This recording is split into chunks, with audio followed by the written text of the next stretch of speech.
So ang topic po natin ngayon ay may title na Come Home for Your Best Life. Umuwi po tayo. Umuwi po tayo para sa ating pinakamainam na buhay. Kuminsan, yung buhay pala na pinaka-best, nahandun lang po sa lugar po natin. Doon po mismo natin siya matatagpuan. Meron po akong tanong po sa inyo mga kapatid. Ang iba naman po sa atin dito, nasa sapat ng gulang, palagay ko nakapag-reflect na po tayo sa atin pong buhay. Meron po ba kayong experience na parang you are doing well naman, everything is good, nakakaraos ng maayos sa bawat araw, but at the end of the day, parang may hinahanap ka. Something is missing. Meron po ba kayong ganon? Hello mga kapatid. O wala? Buhay po ba kayo? Buhay kayo. Ayan. May malamang naman, hindi man kailangan kurutin ng katabi para malaman nating buhay tayo. Pero from day-to-day experience, meron po bang ganon? Parang nakaraos ka naman, parang nakakakain naman, okay naman, nakabayad ka naman ng utang, parang everything is good. Pero pagdating ng gabi, parang nakukulangan ako. Something is missing. Meron pong ganong karanasan? Ayan, ayaw niyong tumaas ng kamay, pero tumatango naman kayo. Parehas na rin yun, na-accept na po natin. Meron po talagang gano'n, At pag-aaralan po natin yan, tawag po natin dyan ay emptiness. Sabihin nga po natin, emptiness. So merong vacuum sa buhay po natin na parang walang sumasapat po doon kahit ano ang dumating po sa atin. Ito po pangalawang tanong. Meron po ba kayong karanasan sa buhay po ninyo na ang iniisip po ninyo, ang solusyon is to run away? Meron po bang ganon? Parang the best thing that I can do is to run away. Running away is your best solution. Meron pong ganon? Meron din? Meron. Ayan, salamat Kuya Orde. Yung iba naman, marami po dito sa young people. Meron talaga kayong ganong klase ng karanasan na parang ang solusyon nyo talaga umalis, tumakbo. Alam po niyo, meron po ako mga naiisip na mga nagkukwento sa akin dati, mga nag-share po ng kanilang problema, sabi nila, makaalis lang talaga ako sa bahay namin, palagay ko magiging maligaya ako. Siguro po, pwedeng sa mga young people, pwedeng ang experience po nila, baka very strict yung parents, inisip nila very strict, so nasasakal po sila, hindi sila makalaya, so ang isipan po nila, hindi sila mahal, wala silang freedom, and the only solution to have a best life is to run away. Yan. So, nagigets na po ba natin mga kapatid? Kaya po yung iba nag-stow away nag-stow away sila kasi iniisip nila may problema sa bahay. Pwedeng hindi naman po sila ang inaaway pero baka may gulo sa bahay. So ayaw po nila ng ganong experience. Yun naman po may mga jowa, okay? Yun naman po may mga asawa na. Parang iniisip po ba natin kung minsan makatakas lang ako sa relationship na to, magiging maligaya ako. Hello mga kapatid, meron po bang ganoon? Salamat, walang tumatango. Or else, away po yan, hiwalayan na po yan.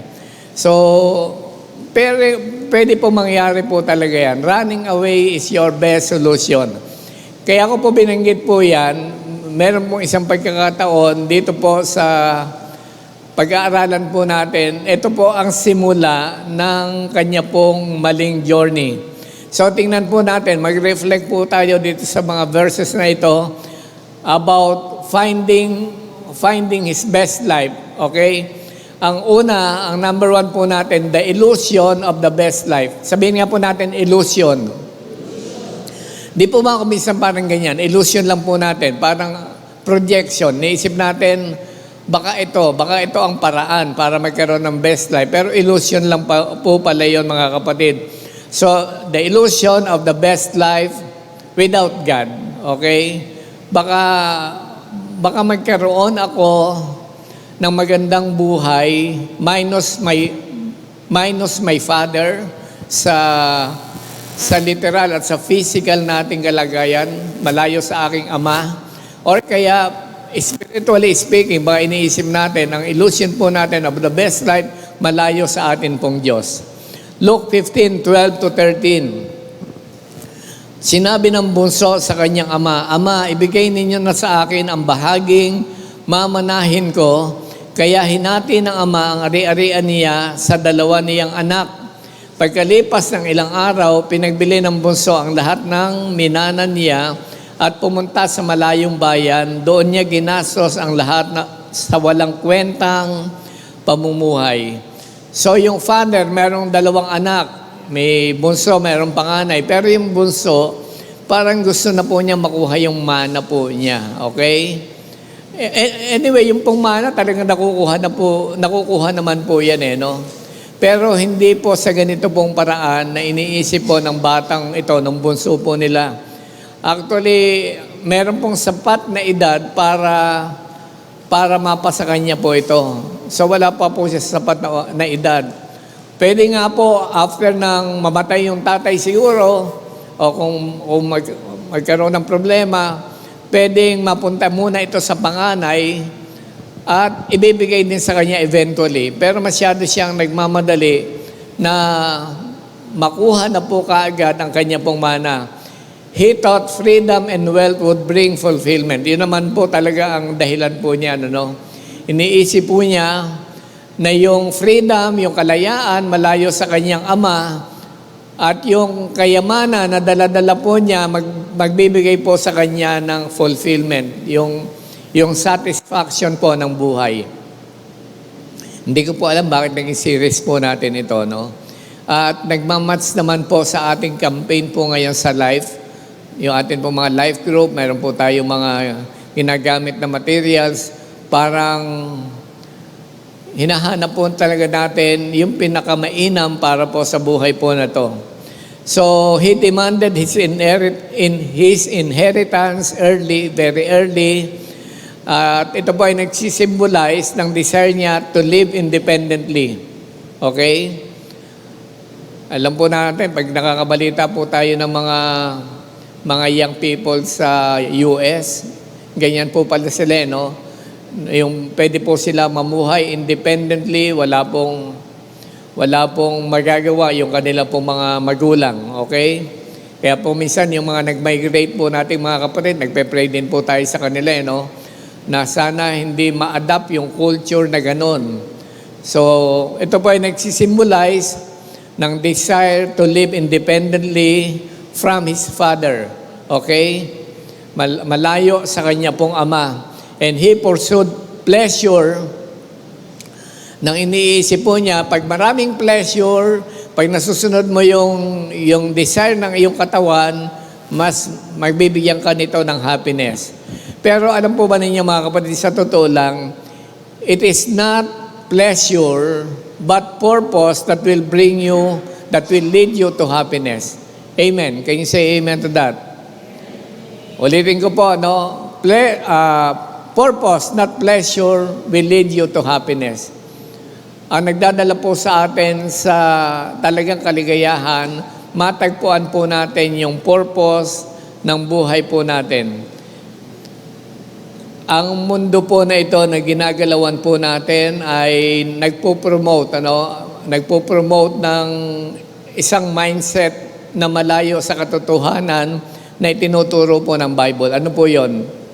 Live for yourself. Mamuhay ka sa iyong sarili. O sa Tagalog, di ba, kanta pa nga yata ito Kung saan ka masaya, no? Kung saan ka maligaya, ito ang gawin mo, no? Ibig sabihin, that is your freedom. Ito dapat ang iyong ginagawa. Kung ano nasa puso mo, dapat ito ang ating ginagawa. So, do whatever makes you happy. Mali po yan mga kapatid. Ibig sabihin, outside po yan sa kalooban ng Panginoon.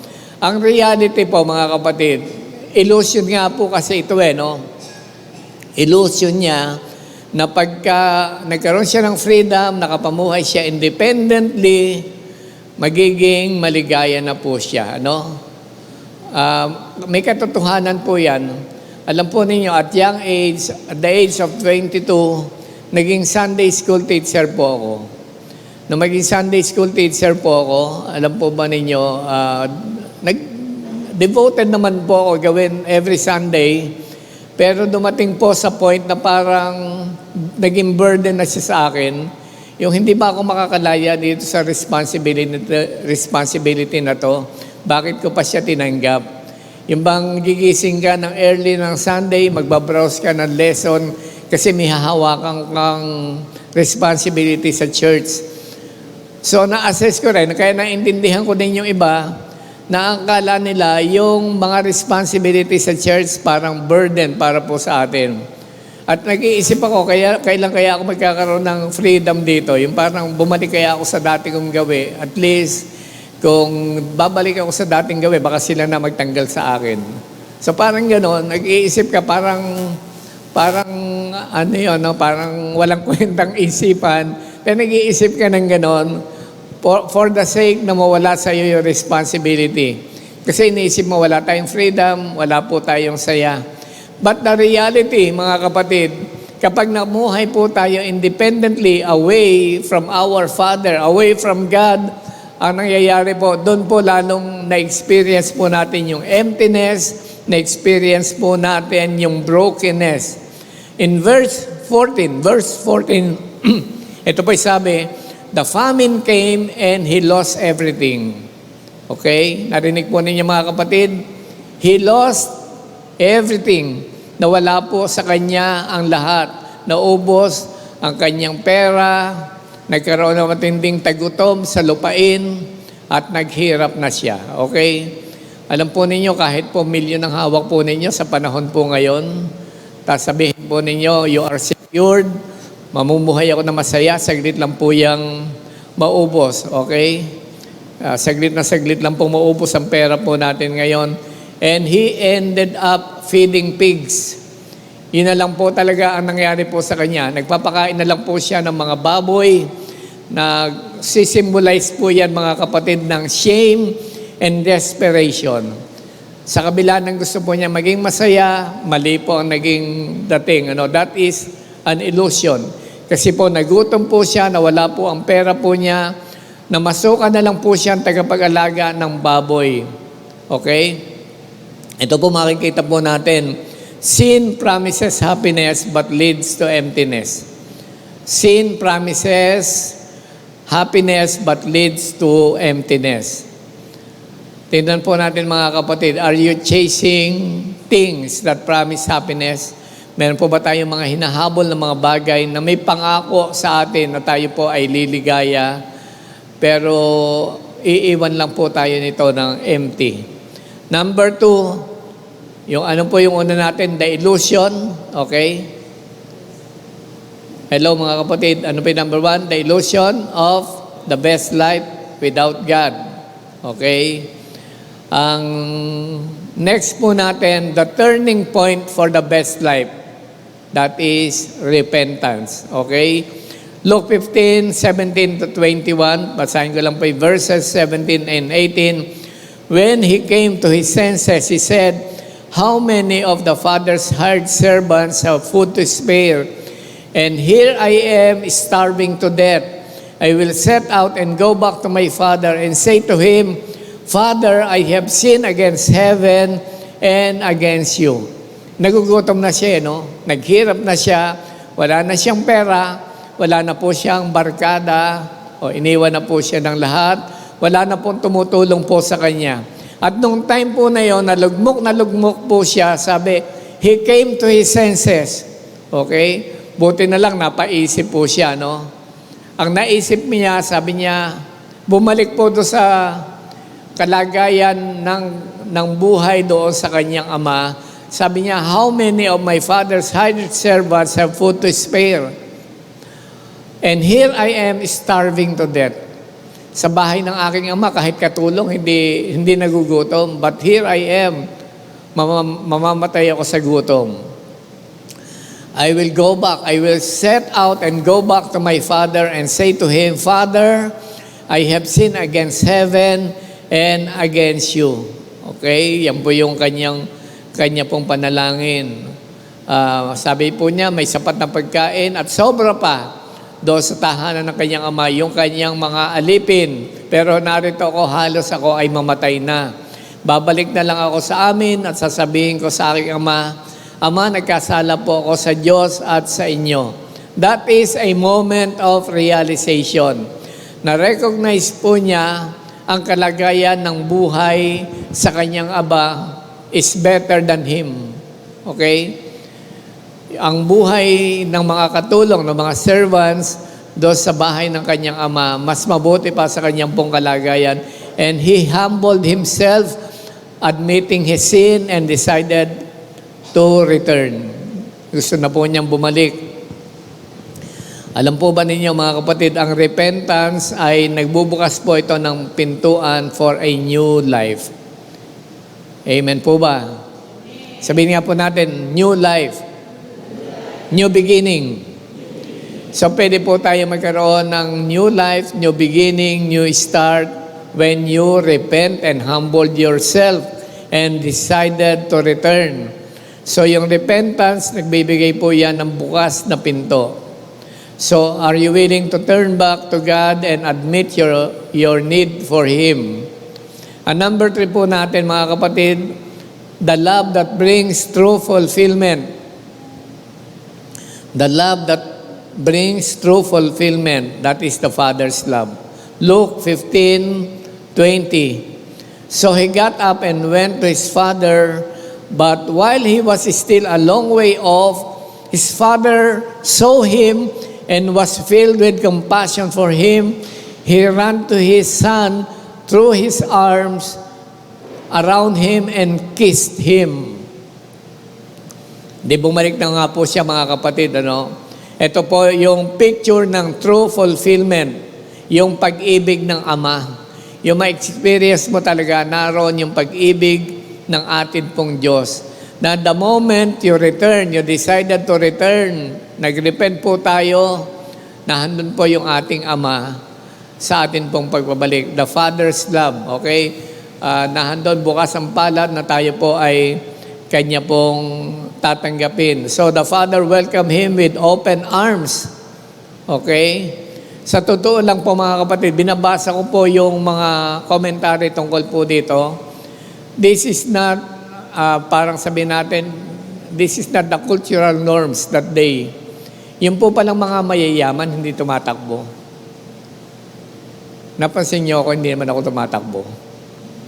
Yung mga wealthy man, hindi pala sila talaga tumatakbo. Ewan natin kung anong principle, pero baka ibig sabihin, baka yung integrity, di ba? Yung integrity, inaalagaan din po nila, mataas silang tao, kinikilala, tapos tatakbo ka. But when he saw his son, nakita po niya ang kanya pong anak, he ran. Tumakbo po siya, papalapit sa kanya pong anak at niyakap po niya ang kanya pong anak. Ano po makita po natin dito? Instead po na judgment, tinanggap po niya ang kanya pong anak na may pag-ibig, nahandun po yung love, nahandun po yung restoration, nahandun po yung celebration. Okay? Pag bumabalik po tayo, grabe po ang katuwaan ng atin pong Ama. True life is found in the Father's love. Ang tunay na buhay, ang tunay na pinakamainam na buhay ay matatagpuan lamang po natin sa pag-ibig ng ating Ama. Binigyan po siya ng robe, binigyan po siya ng ring. Ano po yung robe? Bakit po ninyo hindi sasabihin na best life po ito? Pinagsuot po siya ng robe. Imaginin po ninyo, malamang nung umalis naman siya, maganda rin ang suot niya. Pero dahil nga naghirap, kung saan sana napunta ang kanya pong buhay, pagbalik niya, malamang gusgusin na. Pero pagbalik, pinagsuot po siya ng robe. Ano po ibig sabihin niyan? Ibinalik po sa kanya yung honor. Pinagsuot po siya ng singsing. Ibinalik po sa kanya yung authority. Pinagsuot po siya ng bagong sandals. Malamang nakapaan na yan. That is restoration as a son. Nirestore po siya muli as a son. Hindi po as a slave. He thought at first, nababalik ako sa aking Ama kahit ituring na lang ako na isang alipin. Pero hindi po ganun ang mindset ng ama. Ang mindset po ng ama, tanggapin po siya at i-restore po siya muli bilang isang anak. In John 10:10, ang sabi, I have come that you may have life and have it to the full. Naparito ako para bigyan kayo ng isang buhay na ganap at kasiyasiya. Ang mundo po, lagi po tayong binibigyan ng offer na temporary pleasure, but God offers eternal joy and purpose. Number 4, maganda makita po natin mga kapatid itong number 4, in-include ko na po ito. The warning against missing the best life. A warning against missing the best life. The older brother's mindset. Binibigyan po tayo ng babala against missing, baka ma-miss po natin yung best life. Yung po bang yung matandang kapatid, naglayas po ba o hindi? Hindi po siya naglayas no? Nanatili po siya. Pero ito po, but he answered his father, look, all these years I have been slaving for you and never disobeyed your orders. Yet you never gave me even a young goat so I could celebrate with my friends. Eto na po, habang nasa labas po yung matandang kapatid, bumalik na po yung prodigal son. Tapos nakarinig po siya, pagbabalik po niya, masaya. May nagbibideo okay. May nagbibideo okay, nagkakatuwaan, masaya po sila. Okay? Tapos sabi niya, ano yun? Itinanong po niya doon sa ibang mga servants. Sabi niya, bumalik na po yung inyo pong batang kapatid. At naroon po sila, nagdidiwang po sila, nagpatay po ng mga hayop, pinatabang ng mga hayop para mag-celebrate. Tapos kinonfront po niya yung kanyang tatay. Sabi niya, all these years I've been slaving for you and never disobeyed your order. Sumusunod daw sa iyo. Yet you never gave me even a young goat so I could celebrate with your friends. Okay? Maganda po makita po natin the danger of a religious but joyless life. The danger of a religious but joyless life. Dito po sa atin, minsan di ba may mga nag-backslide for many reasons. Siguro baka may mga problema sa buhay, biglang nawala. Pero nung bumalik, parang tuwan-tuwa tayo. Pero yung mga nag-i-stay, baka nahandyan sila, hindi naman nga natin masyadong napapansin. Pero alam po ninyo mga kapatid, ito po yung panganib po niyan, yung danger of religious but joyless life. Yung older brother, naka-stay siya sa home but never truly enjoyed the father's love. Iniisip po niya na yung obedience po niya should be rewarded rather than understanding the father's love and understanding the father's grace. Baka yung iba sa atin, hindi nga nawawala, nandito pa rin. Pero ang pagsunod po natin is because of religious rituals. We can maximize time that we are in the Lord's presence. Sama po ba? Lagi kang malapit sa iyong Ama. Nahandyan ang ating Diyos na pinaglilingkuran. Ang problema lang, kung masyado po tayong relihiyoso na iniisip lang natin, gawin natin itong mga bagay na to kasi baka magagalit si pastor. I-check tayo niyan kung tayo present ng Sunday. Patatamaan tayo niyan next Sunday pag wala tayo this Sunday. So, pag hindi ko ginawa ito, malamang kakausapin din niya ako, hindi niya ako papayagan. So, yung mga bagay, ginawa nating religious duties, instead na i-maximize po natin yung pagkakataon, we are here and we are in the presence of God, dapat ma-feel po natin yung pagmamahal ng ating Diyos. Gets niyo po ba mga kapatid? Yung po palang matandang kapatid, kasama po niya ang kanya pong ama, pero tinuring lang po niyang yung kanyang sarili na parang slave na naglilingkod sa kanyang ama. Hindi niya po minaximize yung relationship po nilang dalawa at maranasan po niya yung grace and love of his father. Ito po yung malungkot, mga kapatid. Ang feeling po niya, he's just following rules. At hindi po niya ini-enjoy yung relationship po niya sa atin pong Panginoon. So life at its best is found in the Father. Ang version po ng best life ng mundo, ililid po tayo dito sa emptiness. But true life begins when we recognize our need for God. Kailangan po nating bumalik sa ating pong Diyos. Enjoy po natin serving God, lalo na po kung nakita po natin ang atin pong purpose.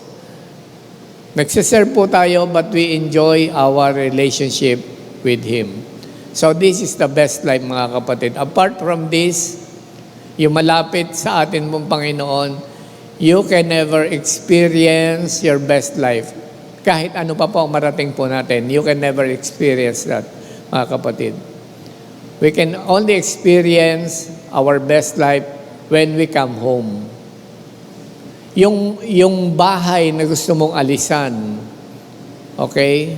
Mas malalim pong siyempre yung context, yung sinasabi natin, come home for your best life. Ang home na sinasabi po natin is in the presence of God. Come home, mga kapatid, come home. Balik lang po tayo. Come home for your best life. Come home in the presence of God so that you will experience your best life. Grabe, pagbalik mo may celebration. May pinapatay na hayop para magdiwang. Okay, binabalik sa atin ng Panginoon kung ano yung honor na dapat meron po tayo. So that is best life, mga kapatid.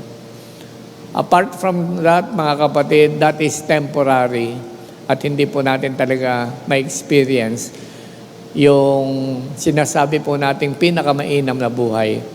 Tayo po tayo, mga kapatid, and let us come to God. Come home for your best life. Lapit lang po tayo, bumalik, umuwi po tayo sa tahanan po ng ating Panginoon.